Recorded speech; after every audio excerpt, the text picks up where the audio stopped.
Hello नमस्कार दोस्तों, मैं अमोल कासार आपका स्वागत करता हूं। दोस्तों, अकाउंट्स के पेपर में जो 20 मार्क के ऑब्जेक्टिव है उसका अलग ही इंपॉर्टेंस है। तो हमें बहुत अच्छे से वो चीजें करनी। चैप्टर नंबर 2 के ऑब्जेक्टिव में आज आपसे करवा रहा हूं। वन शॉट वीडियो भी मैं अगर सारे वीडियो को कंबाइन करके आपको दूंगा। चैप्टर नंबर 9 ऑलरेडी आपको दे चुका हूं, इससे पहले चैप्टर नंबर आपको 8 में दे चुका हूं, तो ऑब्जेक्टिव जरूर देखिएगा। आंसर इन वन सेंटेंस से मैं शुरू कर रहा हूं। चैप्टर नंबर 2 एनपीओ, पूरा ध्यान दीजिएगा, क्योंकि अगर अकाउंट्स के पेपर में देखा गया है कि आंसर इन वन सेंटेंस आ जाते हैं दोस्तों, ये जो नोट्स है मेरे पास, इसमें टी मतलब जो टेक्स्ट बुक के क्वेश्चन है, ठीक है, वो आप एक बार अपना मॉड्यूल मतलब जो भी टेक्स्ट बुक है वो निकालिए।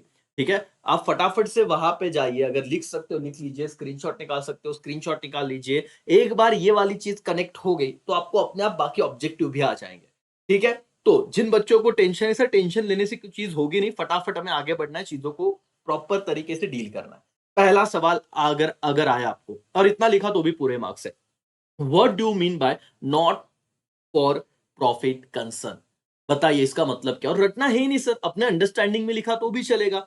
The organisation whose main aim to give quality service to its member और सोसाइटी एट लार्ज एट क्या बेटा मिनिमम चार्जेस इज कॉल्ड क्या नॉट फॉर प्रॉफिट कंसर्न। इसके अलावा आपने और एक पॉइंट भी लिखा ना, जिस ऑर्गेनाइजेशन का मोटिव सिर्फ सर्विस होता है, प्रॉफिट कमाना नहीं होता, मिनिमम चार्जेस बोला है, उसे नॉट फॉर प्रॉफिट कंसर्न कहते हैं। तो अपने ओन वर्ड में लिखा तो भी चलेगा, कोई एज इट इज रखने की जरूरत नहीं है। लेकिन एक बार अगर आंखों के सामने से गया तो उतना रहता है कि हाँ सर डन हो गया।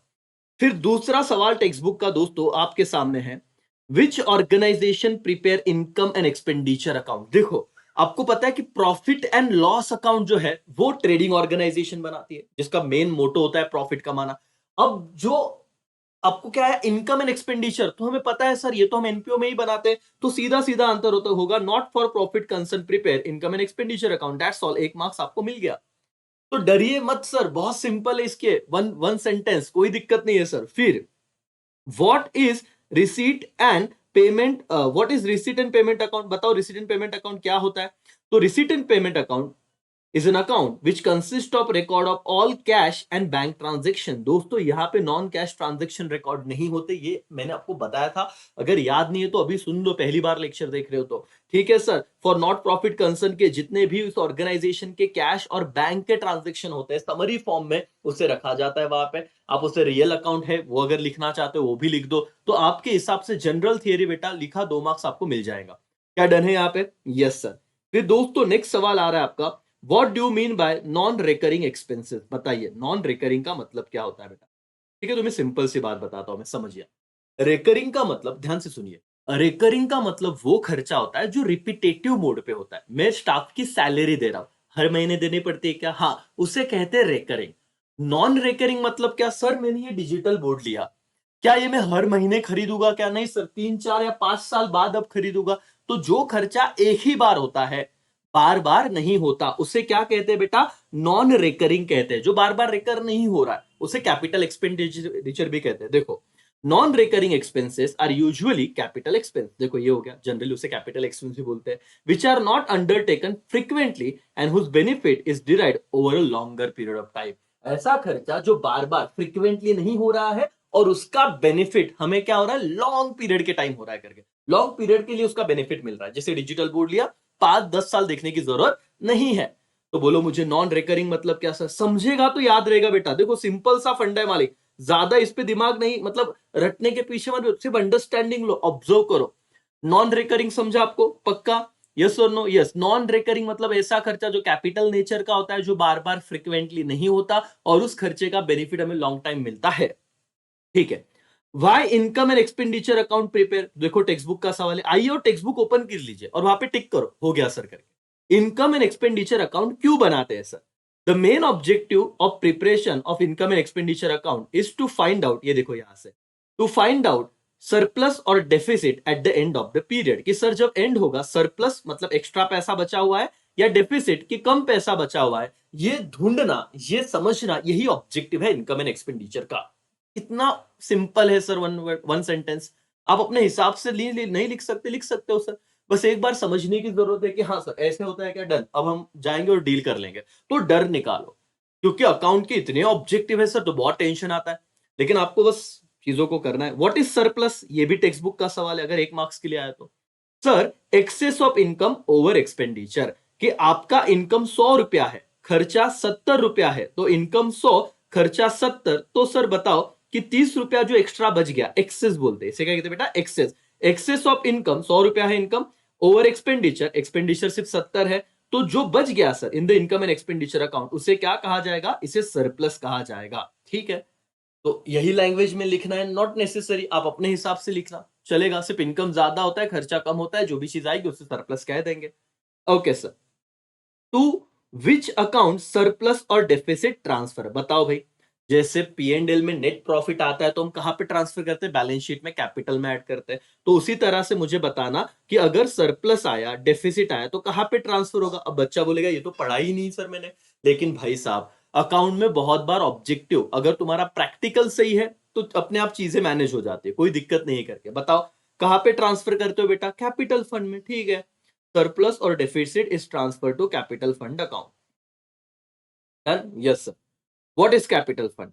Excess of assets over liability, it is capital fund. मतलब क्या होता है सर, ऐसा एक ना फॉर्मूला है, लिख लो। कैपिटल क्या होता है सर, वो असेट में से, ये लिख लो, असेट में से हम लोग लाइबिलिटी माइनस करते हैं, मतलब हमारे असेट्स ज्यादा है। क्या ज्यादा है बेटा, excess of assets over liability. Suppose मेरा 100 रुपए का असेट है, 80 रुपए की एक्सटर्नल वो लाइबिलिटी है, तो 100 माइनस 80, ये 20 रुपया क्या हो जाएगा बेटा, कैपिटल। ये फॉर्मूला लिख लिया तो भी चलेगा। Capital is equal to asset less liability, this is known as capital fund, that's all. Excess of asset over liability, इतना समझा, बोलो यस और no. Yes sir. Okay, what is subscription. बोले सर हमको तो पता ही नहीं, सब्सक्रिप्शन का तो बहुत लफड़ा होता है सर जिंदगी में। हम लोग जब ये देख रहे थे सब्सक्रिप्शन, यार हमको एडजस्टमेंट नहीं आता सर, जाने दो, और ये पूछ लिया 1 मार्क्स का सवाल। डरो मत, देखो सब्सक्रिप्शन इज रेवेन्यू इनकम। कौन सा इनकम है बेटा, रेवेन्यू। रेवेन्यू इनकम मतलब रेगुलर बेसिस पे ऑर्गेनाइजेशन को यही मिलता है, एनपीओ मतलब नॉन प्रॉफिट ऑर्गेनाइजेशन को, of non profit concern which is received periodically. Yes, उसको रेगुलर बेसिस पे, रेगुलर इंटरवल पे मिलते रहता है। All the member of the organisation have to pay subscription, और जिसे जिसे मेंबर बनना है नॉन प्रॉफिट कंसर्न का, उन्हें जो मंथ एनुअल जो भी रहेगा वो सब्सक्रिप्शन देना पड़ता है करके। ठीक है, done. Okay, what is legacy. 2022 में ये वाला सवाल आ गया था दोस्तों, लीगसी क्या होता है। अब हमें तो यही लफड़ा था कि लीगसी डालते कहा है सर, इनकम एक्सपेंडिचर की बैलेंस शीट। और दोस्तों अगर बैलेंस शीट में डालते हैं तो बताओ मुझे क्या है, legacy means gift received under the will और डेथ ऑफ डोनर। मैं आपको बताता हूं कि क्या है, नहीं समझा रहेगा। क्या होता है, आप देखो कभी कॉलेजेस में टॉपर होते हैं ना, टॉपर, उनको मराठी मध्ये में बोलतो स्मरणार्थ। स्मरणार्थ मतलब रिमेम्बरेंस, नहीं क्या ना, कोई किसी की डेथ हो गई लेकिन उनकी याद में हम लोग हम बोलते कि अगले 10 साल इस कॉलेज में जो भी बच्चा टॉप करेगा उसको, मेरे जो भी है दादाजी है, दादी है, उनके नाम से, उनकी याद में हम इनको गिफ्ट देंगे। लीगसी, लीगसी मतलब क्या sir, will on the death of donor. Will पता है ना, विल हम बोलते कि प्रॉपर्टी ट्रांसफर किया, विल बनाया क्या, वो वाली बात है। क्या sir, legacy means gift received under the will on the death of क्या, डोनर। इतना लिखा तो भी चलेगा। यस और नो। यस सर, तो 1 सेंटेंस इतने ही थे बेटा। सब्सक्रिप्शन आपको समझ गया, रेवेन्यू इनकम है, लीगसी एक गिफ्ट है received on the death of what, under the will on the death of क्या, डोनर करके। डोनर का मतलब होता है मालिक, जो गिफ्ट देने वाला है उसे डोनर कहते हैं। ठीक है, जो गिफ्ट देता है करके। आप कोई और मूवी याद मत करना। Legacy means gift received under will on the death of क्या बेटा, डोनर। जो व्यक्ति गिफ्ट देना चाहता है, डेथ के वक्त जो विल साइन किया उसने कि भाई मेरे जाने के बाद इतना पैसा इसको मेरे याद, मेरे इसमें दे दो करके, खत्म। या फिर उनके बच्चों ने डिसाइड किया, that is legacy. Okay, subscription हो गया, कैपिटल फंड हो गया, asset minus two non recurring मतलब ऐसा खर्चा जो कैपिटल नेचर का होता है, एक ही बार हो रहा है, दैट्स ऑल, उसे नॉन रिकरिंग कहते हैं। रिसीट एंड पेमेंट अकाउंट बता दिया सर, जिसमें सिर्फ कैश और बैंक ट्रांजेक्शन आते हैं। Which organization prepare income and expenditure, तो non profit concern organization prepare क्या बेटा, income and expenditure account. What do mean by NPO, तो पता चल गया सर, जो सर्विस मोटो होता है, प्रॉफिट कमाना जिनका उद्देश्य नहीं है, उन्हें क्या कहते हैं, not for profit concern. That's all, 1 sentence done इस चैप्टर के।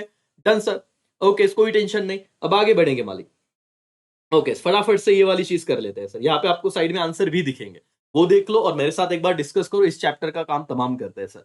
ओके, देखिए दोस्तों, सबसे पहली चीज, okay, not for profit organisation is never engage in dash dash activity. कौन सा एक्टिविटी बेटा, यहाँ पे देखो, ट्रेडिंग। और समझ लो, ट्रेडिंग मतलब व्यापार में कभी नहीं जाएंगे, उनका उद्देश्य कभी प्रॉफिट कमाना है ही नहीं, वो सर्विस एक्टिविटी, सर्विस प्रोवाइडर है।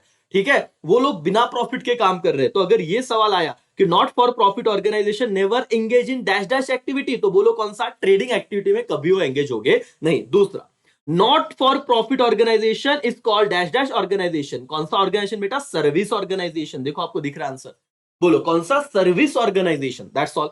वापस एक बार समझ लीजिए इन्हें क्या कहते हैं सर, इनका मेन मोटो प्रॉफिट कमाना है ही नहीं करके। चलो okay, Mumbai university prepare dash dash account instead of profit and loss account. तो अब क्या करे सर, ये तो बहुत दिक्कत है बेटा। जब तुम्हें किसी यूनिवर्सिटी का नाम आएगा तो समझना वो एनपीओ है, और प्रॉफिट एंड लॉस की जगह क्या बनाते हैं sir? Income and expenditure account बनाते हैं हम लोग। यस और नो? हाँ सर करके। तो इसीलिए इसका जवाब तो बहुत आसान हो गया। आप सिर्फ समझो, लर्न कुछ भी नहीं करना है सर, ऑब्जर्व करो मैं क्या बोल रहा हूं, खत्म। ओके, उसके बाद औरंगाबाद यूनिवर्सिटी। देखो मार्च 2022 में क्या हुआ था सर, मुंबई यूनिवर्सिटी की जगह पे क्या आ गया था? सिर्फ औरंगाबाद यूनिवर्सिटी। ठीक है, अब छत्रपति संभाजी महाराज यूनिवर्सिटी ऐसे आएगा। तो अब सीन क्या है सर कि आप लोगों ने ये ध्यान में रखना है कि यूनिवर्सिटी का नाम दिया तो sir instead of profit and loss वो क्या बनाएंगे? Income and expenditure. मत बोलना मत कि सर ये कैसे अलग आ गया, आपने ऑलरेडी टेक्स्ट बुक में पढ़ा था, बस वही चीज थी। Okay, receipt and payment account fall under the category of dash dash account. तो ये बच्चों को नहीं समझता सर, कैटेगरी म्हणजे काय? पर्सनल, रियल का नॉमिनल। तो अभी याद रख बेटा, रिसीट एंड पेमेंट कौन सा अकाउंट है? रियल अकाउंट है करके। कौन सा अकाउंट है बेटा? Real account. That's all. समझ रहा है मालिक एवरीबॉडी? यस और नो? अगर समझ रहा है फटाफट से एक लाइक बन जाना चाहिए वीडियो पे, है ना। अपने दोस्तों के साथ जरूर शेयर करो सर, क्योंकि अभी वक्त है तो भाई देख ले करके। इस कंबाइन वीडियो भी आएगा वन शॉट तो अलग बात है। ओके, और आपके लिए मैं रिकॉर्डेड दे रहा हूं ताकि आप अपनी स्पीड पे 1.5 पे देखो, लेकिन समझ के देखो, पूरा कंसंट्रेशन यही पे होना चाहिए। Okay, in receipt and payment account, in receipt and payment account the summary of dash dash transaction are recorded. Sir क्या है यहाँ पे? तो ऑप्शन भी नहीं दिए। तो कौन से ट्रांजैक्शन होते हैं बेटा? कैश या बैंक, बस इतना लिखना है तुझे। समरी ऑफ क्या? Cash and bank transaction, that's all. क्योंकि नॉन कैश ट्रांजैक्शन तो यहाँ पे रिकॉर्ड होते ही नहीं है। Subscription received from member is consider as a dash dash receipt. अब बोले क्या रिसीट करना है सर? देखो राजा, एक होता है कैपिटल रिसीट। बोलो मेरे साथ, कैपिटल रिसीट। कैपिटल रिसीट क्या होता है पता है? मैं तुम्हें एकदम सिंपल बताता हूं, और अकाउंट में यही तो चीज है, जब तक समझोगे नहीं, लर्न करोगे, याद नहीं होगा। बेटा मैंने मेरा ये डिजिटल बोर्ड बेच दिया, ये मेरा रेगुलर बिजनेस है क्या? नहीं सर, मेरा बिजनेस तो पढ़ाना है बच्चों को, है ना, फीस से मेरा इनकम हो रहा है। लेकिन ये मैंने जो अदर एक्टिविटी की, जो मेरा कोर एक्टिविटी नहीं है, असेट बेच के जो पैसा आएगा वो कैपिटल रिसीट होता है। कौन सा? कैपिटल। अब मुझे बताओ, मैंने फैन बेच दिया, जो पैसा आएगा उसे कौन सा इनकम कहेंगे? कैपिटल। लेकिन आपसे जो मुझे फीस मिल रही है उसे रेवेन्यू कहेंगे। तो अगर आपको नेचर पूछा ना, सब्सक्रिप्शन ये रेगुलर बेसिस पे आता है, मेन सोर्स ऑफ इनकम है, इसीलिए कौन सा नेचर रहेगा बेटा? रेवेन्यू रिसीट रहेगा। तो subscription receipt from member is consider as the revenue receipt. बोलो क्या? Revenue receipt. इस पे ज्यादा से ज्यादा लाइक आने चाहिए दोस्तों, और ज्यादा अगर बच्चों के साथ शेयर करोगे तो आगे के वीडियोस भी फटाफट आ जाएंगे। ओके सर, इतना तो कीजिए, सबकी हेल्प कीजिए, सिर्फ मैं देख लूंगा सर, नहीं। जितना लोगों के लिए मदद करोगे वो तुम्हारी मदद करे, सिंपल सी बात। अपना भला नहीं सर, सबका भला देखो। सब सब आगे बढ़ो तो तुम्हारे साथ कभी कुछ गलत नहीं होगा सर। सिंपल फंडा है मालिक। लेकिन आजकल के बच्चे होते हैं, नहीं सर मेरा हो गया, बाकी दोस्त जाए भाड़ में। ये दोस्ती की डेफिनेशन नहीं मालिक। दुश्मन को भी करो शेयर, दिखा दो कि आप कितने सही नेचर है आपका। Credit side of receipt and payment account shows cash dash dash. अब ये समझ गए नहीं, टेक्स्ट बुक का सवाल है सर। अब क्रेडिट साइड क्या बताता है बोलो तो? क्रेडिट साइड मतलब बेटा ये देख, ये तुमने बना लेना है रिसीट एंड पेमेंट, ठीक है। तो ये लिखा मैंने रिसीट, ये लिखा पेमेंट, तो ये साइड कौन सी हो गई? डेबिट, ये हो गया क्रेडिट। रट क्यों रहा है? क्रेडिट साइड को क्या दिख रहा है तुझे? Payment, that's all. तो आंसर क्या आया? पेमेंट। तो credit side of receipt and payment account shows what? Payment. I hope तुम्हें फायदा हो रहा है, समझ में आ रहा है। ऐसे लेक्चर रोज चलेगा? प्लीज कमेंट करके बताना कि सर फटाफट से बिना एक्सप्लेन किए फटाफट बता दूं, लेकिन उससे तुम्हारा कॉन्फिडेंस नहीं होगा। आज पढ़ रहे हो, कल वापस भूल जाओगे, फिर परसों ऐसे लगेगा मैंने किया ही नहीं है सर, कि क्या पता अभी क्या चल रहा है, होगा नहीं होगा। लेकिन बिल्कुल टेंशन नहीं लेना है मालिक। ओके, अब income and expenditure account. Income and expenditure account is similar to dash dash account of trading concern. बताओ तो बेटा, ट्रेडिंग में हम लोग क्या बनाते हैं? Profit and loss account. ध्यान से समझिए, ये हमेशा इसके साथ जुड़े रहना, इसी शब्द के साथ, कि इनकम एंड एक्सपेंडिचर अकाउंट हम कहां पे बनाते हैं सर? एनपीओ में। लेकिन अगर ट्रेडिंग ऑर्गेनाइजेशन होता तो इनकम एंड एक्सपेंडिचर की जगह हम क्या बनाते हैं? प्रॉफिट एंड लॉस, ठीक है। Income and expenditure account is dash dash account, तो नॉमिनल अकाउंट। तो एक चीज आप लिख ही लो ना बेटा, कि रिसीट एंड पेमेंट कौन सा अकाउंट है? Nature wise real account.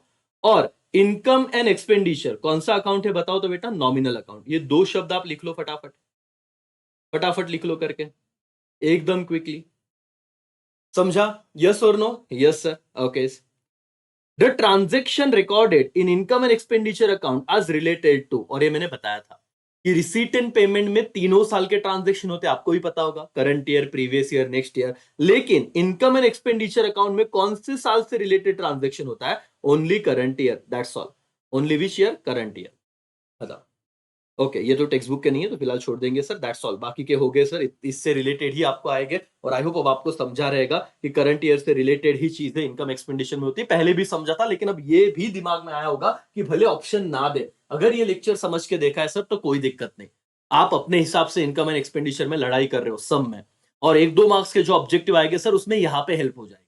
तो आपका तो कहीं ना कहीं, और 20 मार्क के ऑब्जेक्टिव और सर बाकी 12 मार्क्स का सम, फाइनल अकाउंट, 12 मार्क्स का एनपीओ, 44 मार्क्स अगर डन होते बेटा तो बहुत हद तक टेंशन खत्म हो जाएगा। चलो दोस्तों, फाइंड ऑड वर्ड देखते हैं हम लोग। Trading account, profit and loss account, receipt and payment account, balance sheet. तो इसमें ऑड वर्ड क्या कहोगे? बोलो रिसीट एंड पेमेंट। क्यों सर? क्योंकि ट्रेडिंग, P&L, बैलेंस शीट ये तो सर अदर नॉर्मल केस में ही बन रहा है जो प्रॉफिट ऑर्गेनाइजेशन है। तो इस केस में एक ही अलग चीज दिख रही है, that is receipt and payment. ठीक है। फिर देखो sir, machinery, furniture, computer, salary, ये देखो ये तीनों जो चीज है वो असेट है। और ये सैलरी क्या हो गया सर? तुम्हारा एक रेवेन्यू टाइप का नेचर का एक्सपेंडिचर आ गया करके, तो दैट्स व्हाई ऑड वर्ड आ गया सैलरी। ठीक है। फिर क्या है? Subscription, stationery, interest received, bank, क्या बेटा, लॉकर रेंट रिसीव्ड। अब ध्यान से समझिए बेटा, सब्सक्रिप्शन ये इनकम है, इंटरेस्ट रिसीव्ड ये इनकम है, लॉकर रेंट रिसीव्ड ये इनकम है। देखो रिसीव्ड आया तो इसमें तो कोई दिक्कत नहीं थी, सब्सक्रिप्शन आपको बाय डिफॉल्ट पता है कि इनकम ही होता है। तो आपको क्या हो गया? स्टेशनरी ये खर्चा पकड़ो और इसको ऑर्डर बना दो, दैट्स ऑल। समझ में आया क्या? Yes sir. 2021 बोर्ड एग्जाम का सवाल, subscription received, sundry receipt, interest received, audit fees, by default ये खर्चा है तो ऑर्डर क्या हो जाएगा? Audit fees. डन। ओके। फिर सर, रिलायंस इंडस्ट्री, फिर क्या है? वेना विद्या मंदिर, लक्ष्मी हॉस्पिटल और मनोज स्पोर्ट्स क्लब। अब इसमें देखो टेक्स्ट बुक का ये इसे आईएमपी करके रखो, बच्चों को सिंपल मतलब ऐसे डाउट आ जाता है, लेकिन ये तीनों चीज देखो बेटा, ये ना, ये क्या है? सर्विस ओरिएंटेड लग रहा है, इसमें कोई प्रॉफिट का ऑब्जेक्टिव नहीं। लेकिन रिलायंस इंडस्ट्री इसका तो प्रॉफिट ट्रेडिंग ऑर्गेनाइजेशन है, दैट्स व्हाई ऑड वर्ड क्या होगा? रिलायंस इंडस्ट्री। समझ में आ रहा है मालिक? एवरीबॉडी यस और नो? Yes sir. अब बताओ, सरप्लस, डेफिसिट, कैपिटल फंड, क्या ये तीनों चीजें हमें एनपीओ में दिखती है? हाँ, लेकिन नेट प्रॉफिट तो एनपीओ की बात है ही नहीं सर, ये हमें कहां पे दिखता है? नेट प्रॉफिट तो ट्रेडिंग और ऑर्गेनाइजेशन की पार्ट है, दैट्स वाई। इसीलिए अगर ऐसे कुछ आया सरप्लस, डेफिसिट, कैपिटल फंड, तो तुम्हारा ऑर्डर रहेगा नेट प्रॉफिट, बिकॉज ये ट्रेडिंग ऑर्गेनाइजेशन की बात कर रहे हैं। ट्रेडिंग प्रॉफिट लॉस वगैरह जो भी हम निकालते हैं, नेट प्रॉफिट, नेट लॉस, यहाँ पे तो सरप्लस और डेफिसिट ही आता है भाई। ओके, तो ऐसे मत बोल देना सर ये प्रॉफिट प्रॉफिट दिख रहा है तो ये कैपिटल फंड, नहीं नहीं बेटा, ये तीनों ही चीज हमें capital fund, surplus, deficit NPO में दिखता है, नेट प्रॉफिट ये अलग चीज है। ओके, फिर तो सर बाकी कोई दिक्कत नहीं है। ओके, ये बता देता हूं सिर्फ एक बार, general donation, subscription, sale of scrap ये नॉर्मल इनकम है। आप रिसीट साइड को लिखोगे, मतलब इनकम साइड को लिखोगे, लेकिन सेल ऑफ फर्नीचर एक कैपिटल नेचर का है तो इसलिए ऑड वर्ड है, बट ठीक है सर, एक्स्ट्रा नहीं किया तो भी चल जाएगा।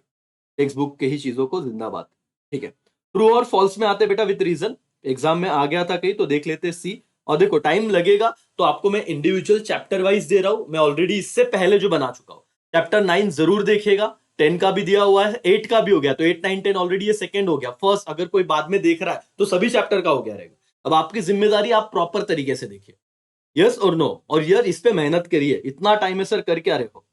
State whether following statement true और फॉल्स विथ रीजन, बताइए ये सही है या गलत है रीजन के साथ। Not for profit concern do not have profit motive, बताओ ट्रू और फॉल्स की? जो प्रॉफिट कंसर्न है ही नहीं उनका प्रॉफिट मोटिव होता ही नहीं है, तो ट्रू, खत्म।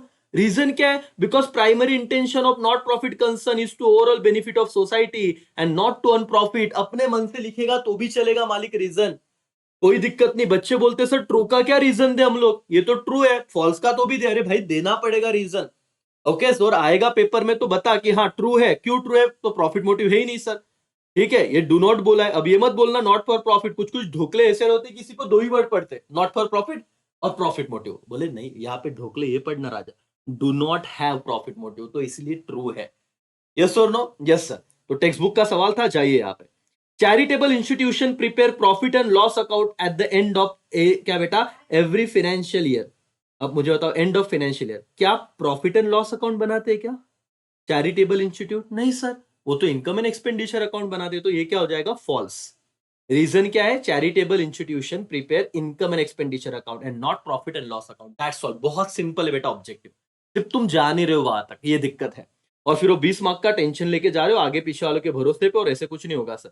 दुनिया तुम्हारे भरोसे पे आई होगी, तुम दूसरों के भरोसे पे जाओ, फिर वहां पे क्या, खत्म, टाटा बाय बाय हो जाएगा करके। चलो, receipt and payment account contain only transaction related to current year, false sir. क्यों फॉल्स, अब ये समझ लो कि रिसीट एंड पेमेंट अकाउंट में current year, previous year, next year, ये साल, पिछला साल, अगला साल, कोई भी साल का हो, वो आइटम रिसीट एंड पेमेंट में आता है। सिर्फ करंट ईयर का तो इनकम एक्सपेंडिचर में आता है सर। तो इसीलिए अगर कोई बोले कि रिसीट एंड पेमेंट में सिर्फ करंट ईयर से रिलेटेड आइटम आते हैं, तो आंसर क्या हो जाएगा, फॉल्स। और आप बता देना बाकी सब। Okay, receipt and payment account do not have opening balance, sir again ये क्या हो जाएगा, फॉल्स। तुम्हें पता है क्या रिसीट एंड पेमेंट देखा है कि नहीं? Yes sir. आप मुझे बताओ, ये रिसीट, ये पेमेंट आपने लिखा होगा ऐसे, टू बैलेंस ब्रॉट डाउन, यहाँ पे by balance carried down, cash in hand, cash at by, वो वाली बात कर रहे हैं। जरा समझो, समझ लो सर, फिर आपको एक बार पढ़ा तो भी इनफ रहेगा, बार बार उस चीज को रटना नहीं पड़ेगा। Receipt and payment account do not have opening balance, तो sir false, because receipt and payment account like cash book, it is like a cash book जैसा ये अकाउंट है सर, कैश बुक जैसी ये बात है। Like cash book it would have opening balance of cash and bank balance, opening रहेगा, cash bank balance रहेगा करके, दैट्स ऑल, छोड़ो। Income and expenditure account present either surplus और deficit, yes sir it is true. आप अपने हिसाब से answer लिख सकते हो कि इनकम में अगर इनकम साइड ज्यादा है, एक्सपेंडिचर कम है, तो सरप्लस दिखेगा। एक्सपेंडिचर साइड ज्यादा, इनकम कम है, तो डेफिसिट। दोनों में से कोई भी एक दिख सकता है, दैट्स व्हाई एग्री, ट्रू, अपने वर्ड में, अपने ओन वर्ड में लिखने का। Okay, income and expenditure account is real account, false sir. सिर्फ लिख दो, इनकम एंड एक्सपेंडिचर कौन सा है, नॉमिनल अकाउंट है। सर इतना इजी होता है क्या? हाँ बेटा इतना इजी होता है, तो एक बार कर तो सही। ओके, फिर इनकम, ये चलो ये टेक्स्ट बुक का है क्या, नहीं ये करेंगे। Purchase of sports equipment is capital expenditure, false. अब ये ना, इसको थोड़ा डिबेट हो सकता है कि ये अभी ये इसको कैसे करें सर, और मेरे हिसाब से ऐसे सवाल तुम्हारे बोर्ड वाले पूछेंगे नहीं।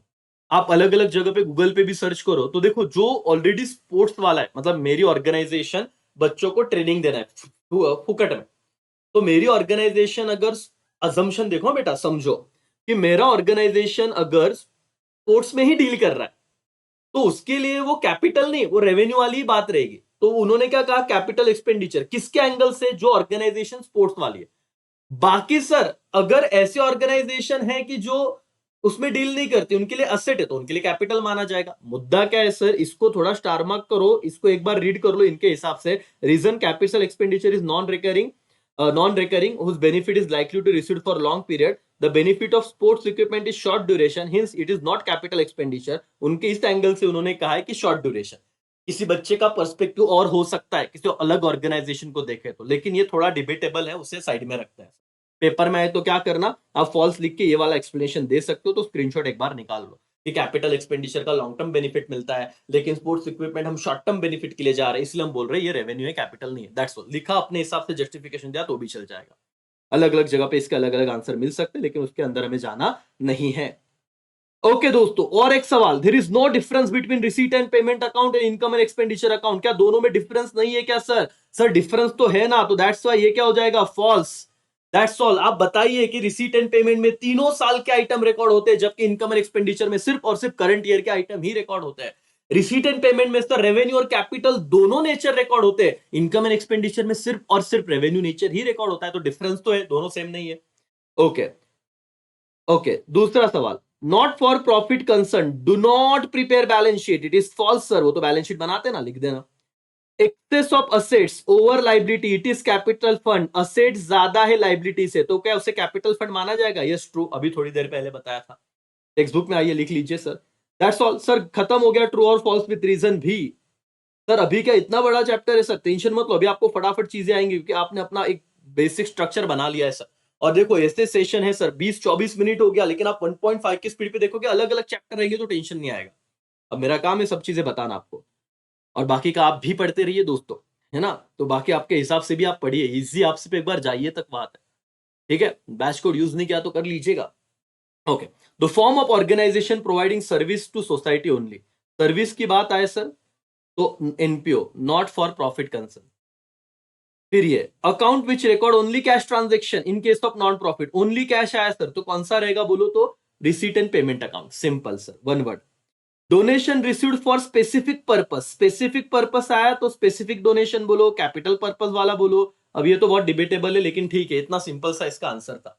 स्पेसिफिक, जनरल डोनेशन नहीं है सर, ये स्पेसिफिक डोनेशन है। देखो इसका और दूसरा आंसर क्या हो सकता था, अगर जनरल ऐसे ही मिला, स्पेसिफिक पर्पस के लिए नहीं मिला, तो उसे जनरल डोनेशन बोलते हैं।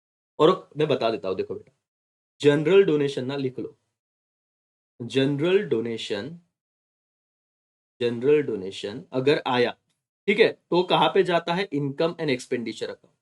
लेकिन अगर स्पेसिफिक डोनेशन आया, स्पेसिफिक मतलब donation for building fund, donation for ये वाला गिफ्ट, फलाना ढेकना, जो भी है सर, अगर स्पेसिफिक पर्पस से रिलेटेड आया तो आप क्या करते हो, उसे बैलेंस शीट में भेज देते हो, लाइबिलिटी साइड को, ठीक है ना, स्पेसिफिक फंड में ऐड कर देते हो। तो ये वाली चीज है सर, तो इसके लिए इसको स्पेसिफिक डोनेशन बोला जाएगा। अगर नेचर, ये 2 बार आ चुका है सर ये वाला सवाल, ठीक है, 2 बार आ चुका है। तो आप इसे 22 और 23 दोनों में आया था। तो आप लोग ध्यान से समझिए इस क्वेश्चन को, 4 मार्क कीजिए। जैसे हमने ये देखा था, क्या आपको याद है, एसपी वाले बच्चों को बोल रहा हूँ, फिक्स एंड वर्किंग कैपिटल आ गया तो क्या सर, तीनों साल कंटिन्यूस आया वो 4-4 मार्क्स के लिए, ढोकले जैसा। Okay, the receipt which are not recurring in nature, recurring मतलब जो बार बार नहीं होता सर, उसे कैपिटल रिसीट कहते हैं, सिंपल। जो नॉन रेकरिंग है उसे कैपिटल रिसीट कहेंगे, डन।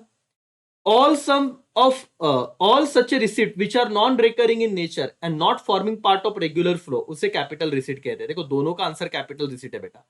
जो नॉन रिकरिंग है, वापस वही की सर, वापस वो रेगुलर बिजनेस का पार्ट नहीं है, तो ऐसा पैसा अगर आ गया, कोई मैंने बिल्डिंग बिल्डिंग बेच दिया, मेरा काम तो पढ़ाना है, लेकिन बिल्डिंग बेच के आने वाला इनकम मेरे लिए कैपिटल रिसीट हो, ठीक है, यस सर। ओके, फिर sir, an account which is prepared by not for profit concern instead of profit and loss account, बताओ प्रॉफिट एंड लॉस की जगह पे हम कौन सा अकाउंट बनाते हैं, इनकम एंड एक्सपेंडिचर, खत्म। an account which record only revenue item in case of not for profit concern, देखो बेटा मैं आपको बता दूं कि रिसीट एंड पेमेंट में सारे आइटम रिकॉर्ड होते हैं, रेवेन्यू और कैपिटल, और इनकम एंड एक्सपेंडिचर में सिर्फ और सिर्फ क्या रिकॉर्ड होता है, रेवेन्यू। तो दैट्स वाई इसका आंसर क्या रहेगा, income and expenditure account. Note करके समझ के लिख लो sir, account which are which record only revenue items in case of not for profit concern, उसे क्या कहेंगे, income and expenditure account, that's all. Okay, the credit balance of income and expenditure account, credit balance का मतलब क्या होता है, surplus. देखो मैं बता दूं बेटा, क्रेडिट बैलेंस का मतलब इनका ये कहना है कि इनकम एंड एक्सपेंडिचर, ये एक्सपेंडिचर साइड है, ये इनकम साइड है। क्रेडिट साइड मतलब सर, इधर इस क्रेडिट बैलेंस का मतलब ये 2 लाख रुपए है और ये 70,000 है, तो बताओ इस केस में क्या आएगा, 1,30,000 का सर सरप्लस आ जाएगा। तो जब भी कोई भी इनकम एंड एक्सपेंडिचर का अगर क्रेडिट बैलेंस बोला, कौन सा बैलेंस बेटा, क्रेडिट बैलेंस, तो वो जो आंसर आएगा उसको क्या कहेंगे, surplus. Statement that show capital receipt and capital expenditure, उसे बैलेंस शीट कहेंगे। ये भी अंडरलाइन कर लो एक बार, टेक्स्ट बुक का नहीं लेकिन देख लो, जो कैपिटल चीजें ही होती है, रिसीट, बैलेंस शीट, खत्म। The excess of total asset over liability, ये तो बता दिया कैपिटल फंड। देखो ये बार बार आ रहा है बेटा कैपिटल फंड, और ये हर बार रिपीट हुआ, असेट ज्यादा लाइबिलिटी से, तो आंसर कैपिटल फंड ही होगा। The income which is earn during the year but not received, क्या बेटा, earn but not received, outstanding income. Earn मतलब सर, मैंने आपको आज तो पढ़ा दिया लेकिन आपकी फीस आया नहीं, मैंने पढ़ाया तो मेरा तो ऑफिशियल हो गया कि फीस आना चाहिए, लेकिन आप दे ही नहीं रहे हो अभी तक, ठीक है ना, अर्न तो किया बट अभी तक रिसीव्ड नहीं हुआ, outstanding income, earn but not received, outstanding income, एक बार देख लेना, ठीक है सर, डन। अब ऑब्जेक्टिव आते हैं, तो आपको ऑप्शन है तो कोई दिक्कत नहीं, आप फटाफट से डन कर लोगे मालिक, तो अगले 2 मिनट में खत्म कर देंगे इसे। Not for profit concern render dash dash service at large, तो किसे सर्विस देते हैं, सोशल सर्विसेज देंगे पब्लिक को। उसके बाद not for profit organisation is called dash dash organisation, service organisation. उसके बाद sir, the closing balance of receipt and payment account represent, क्या बताओ सर, क्या, कैश एंड बैंक बैलेंस। हमें पता है सर, ये रिसीट एंड पेमेंट का जो क्लोजिंग बैलेंस होता है, बैलेंस कैरिड डाउन, हम बैलेंस शीट में ही ट्रांसफर करते हैं, अक्टूबर में आ गया इसलिए कर लिया। Expenditure on purchase of building is dash dash expenditure, building purchase करोगे तो क्या रहेगा सर, कैपिटल नेचर वाला ही खर्चा रहेगा। Not for profit concern prepare dash dash account instead of profit and loss, अभी आपको पता ही है income and expenditure account, income and expenditure account is dash dash account, March 2023, पिछले एग्जाम में आ गया है सर। कौन सा अकाउंट है बताओ, capital, real, personal, nominal, income and expenditure, nominal account, विषय खत्म। Excess of income over expenditure, income ज्यादा एक्सपेंडिचर कम है, तो क्या कहेंगे सर, सरप्लस कहेंगे। देखना बेटा, प्रॉफिट मत बोल देना, सरप्लस ये एनपीओ का रहेगा। मैं बोल रहा हूं कि इनकम ज्यादा एक्सेस, ऐसी बात आई तो वही रहेगा सरप्लस, नहीं तो डेफिसिट। अगर खर्चा ज्यादा है, इनकम कम है तो डेफिसिट, इनकम ज्यादा है खर्चा कम है तो सरप्लस।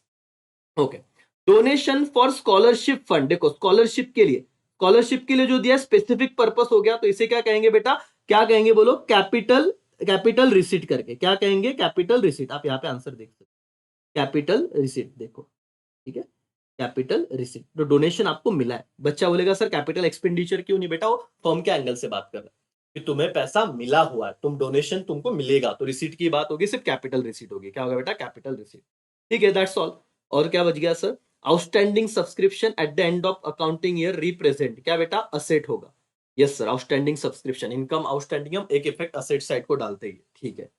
Okay, outstanding. उसके बाद क्या है, subscription received in advance accounting year, वो क्या होता है, लाइबिलिटी। बस ये एक बार कर लेना, ये तुमने अकाउंटिंग ट्रीटमेंट के वक्त तो ये किया ही हुआ है कि आउटस्टैंडिंग का एक इफेक्ट ऐड और एक बैलेंस शीट के असेट साइड को, और रिसीव्ड इन एडवांस आप लेस करते हो और बैलेंस शीट के लाइबिलिटी साइड को। दैट्स ऑल, हो गया बेटा। यहाँ पे क्या आप लोगों को यहाँ तक समझा क्या, बोलो यस और नो। यस, और इनकम एंड एक्सपेंडिचर जो आप बनाते हो एनपीओ में, instead of what, profit and loss account जो ट्रेडिंग में बनता है, ये चीज याद रखना।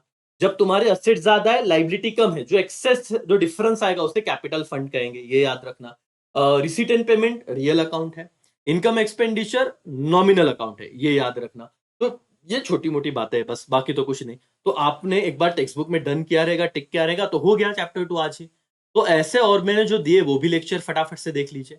टेलीग्राम पे नहीं हो, व्हाट्सएप चैनल पे नहीं हो तो जुड़ जाइए, पहले टेलीग्राम पे जाइए, अमोल कासर सर्च कीजिए, वहां पे जाने के बाद उधर डिस्क्रिप्शन में व्हाट्सएप चैनल का लिंक होगा, तो आ जाइए व्हाट्सएप पे भी, क्योंकि व्हाट्सएप पे सीधा सर्च नहीं होता चैनल। तो यहाँ पे मैं रुकता हूँ दोस्तों, यहीं पे आप लोग अच्छे से पढ़ाई कर रहे हो जैसे उम्मीद के साथ। बाय, टेक केयर, जय हिंद, जय Bharat. Chapter number 2 objective done.